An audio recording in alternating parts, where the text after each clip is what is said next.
Hey there, Brock Elementary parents. It is Miss Griffith here with your Brock Elementary update for October 29th through November 5th. This week is Red Ribbon Week, and so all week long we'll be celebrating that, doing just different themes. And so this one today was don't get mixed up with drugs, and so you kids could wear any kind of mismatched socks, crazy hair, mismatched clothes, whatever. So that's just kind of a fun day for them.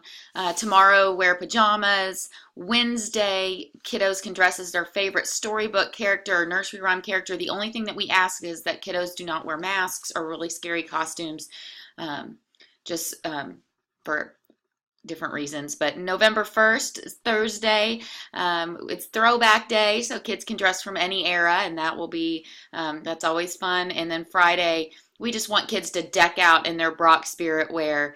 We will be attending the pep rally that day, and that'll be a fun, exciting day. Last week we had Safety Week, and we had a firefighter, driver, operator came out and visited with our kids on Fly Friday and talked about fire safety and getting a plan with your family in your own house. And so that was great. And then we also had multiple drills that we practiced throughout the week, which we will continue to practice drills throughout the entire year. But we really were able to sit down and talk with our kiddos about just the importance of being safe in our building and know what to do if something was to ever occur. And our kids did a fantastic job of practicing all those things and doing just a good job. So that was a successful thing.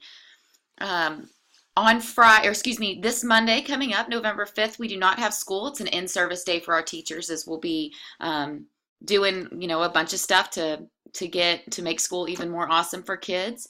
And so just so a heads up on that we do not have school next Monday. I'm looking forward to a fabulous week this week, as I know all of our teachers have prepared some amazing learning experiences for our kiddos this week. I hope you guys all have a great one. Go Eagles!